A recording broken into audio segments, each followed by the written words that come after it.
امیر المومنین حضرت عمر فاروق رضی اللہ تعالیٰ عنہ کی عدالت عالیہ میں ایک مقدمہ پیش ہوا۔ دو خوبصورت نوجوان ایک نوجوان کو پکڑ کر حاضر ہوئے اور فرمایا کہ اے امیر المومنین، اس نوجوان نے ہمارے بوڑھے باپ کو قتل کر دیا ہے، اس ظالم قاتل سے ہمارا حق دلوائیے۔ آپ رضی اللہ تعالیٰ عنہ نے دعویٰ سننے کے بعد ملزم کی طرف دیکھا اور دریافت فرمایا، کیا تو اپنی صفائی میں کچھ کہے گا؟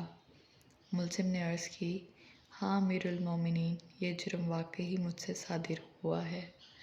میں نے زور سے ایک پتھر اسے مارا تھا جس سے وہ ہلاک ہو گیا۔ فاروق اعظم نے فرمایا، گویا تو اپنے جرم کا اقرار کرتا ہے۔ ملزم، ہاں امیر المومنین، یہ جرم واقعی مجھ سے صادر ہوا ہے۔ آپ رضی اللہ تعالیٰ عنہ نے فرمایا، پھر تم پر قصاص لازم ہو گیا اور اس کے عوض تمہیں قتل کیا جائے گا۔ ملزم نے جواب دیا، آقا، مجھے آپ کے حکم اور شریعت مطہرہ کے فتوے سے انکار نہیں، البتہ میں ایک گزارش کرنا چاہتا ہوں۔ ارشاد ہوا، بیان کرو۔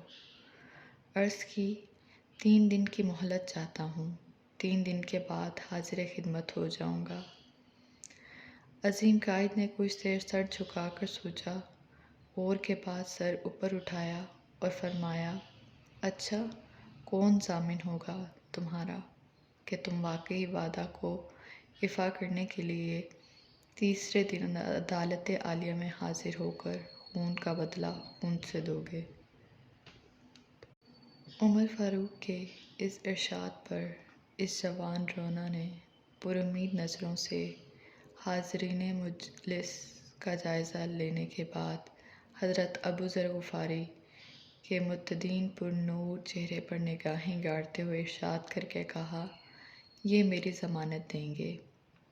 خلیفۃ الرسول نے ان سے دریافت فرمایا تو انہوں نے کہا، بے شک میں ضمانت دیتا ہوں کہ نوجوان 3 دن کے بعد تکمیل قصاص کے لیے عدالت میں حاضر ہو جائے گا۔ اس ضمانت کے بعد ملزم کو چھوڑ دیا گیا۔ 2 دن گزر گئے اور تیسرا دن آ گیا۔ جلیل القدر صحابہ اور مشیران خلافت دربار بھی جمع ہوئے۔ دونوں مدعی بھی آ گئے، حضرت ابو ذر غفاری بھی آ گئے اور ملزم کا بے قراری سے انتظار ہونے لگا۔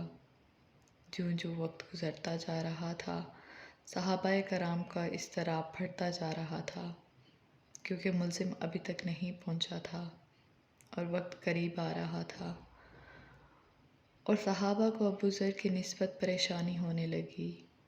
1-2 مرتبہ مدعیوں نے بھی دریافت کیا، مگر انہوں نے ہر مرتبہ یہی جواب دیا کہ اگر 3 یوم گزر گئے اور ملزم نہ آیا تو میں اپنی ضمانت پوری کروں گا، پریشانی کی کوئی بات نہیں۔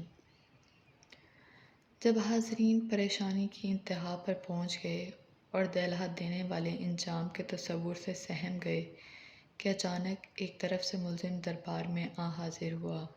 اس کا جسم پسینے سے شرابور تھا، چہرے پر گرد جمی ہوئی تھی، مسلسل بھاگنے سے اس کی سانس پھول گئی تھی۔ اس نے آتے ہی سلام کیا اور عرض کیا، اللہ تعالیٰ کا جو حکم ہے بجا لایا جائے، امانت کی سپردگی۔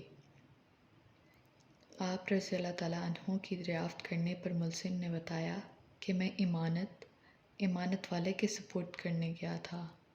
واقعہ یوں ہے کہ میرا ایک چھوٹا بھائی ہے، والد فوت ہو گیا۔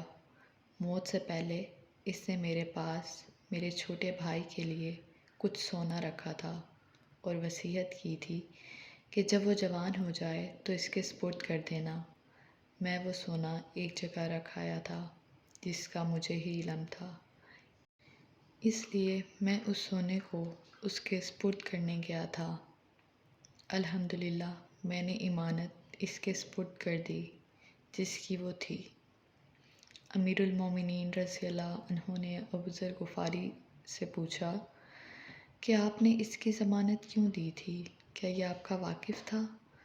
انہوں نے کہا کہ میرا اس سے کوئی تعلق نہ تھا، صرف یہ بات تھی کہ جب اس نے پر امید نگاہوں سے میری طرف دیکھا تو مجھے خیال آیا کہ اگر بھرے مجمع میں بھی اس کی ضمانت نہ دوں تو کل قیامت کے دن رب العزت کے سامنے شرمندہ ہونا پڑے گا کہ اتنے آدمیوں میں سے کوئی بھی اس کا ضامن نہ بن سکا۔ اس لیے میں نے ضمانت دے دی، حالانکہ میں اسے بالکل نہ جانتا تھا، نہ ہی مجھے یہ معلوم ہے کہ یہ کہاں رہتا ہے۔ بس اس کی ظاہری شرافت نے مجھے یقین دلا دیا کہ وعدے کا پکا ہے، اور میں نے ضمانت دے دی۔ یہ بات سن کر حاضرین محفل اشک آلود ہو گئے۔ مدعیوں نے التجا کی کہ اے امیر المومنین، ہم نے اپنے باپ کا خون معاف کر دیا۔ ماہنامہ محاسن اسلام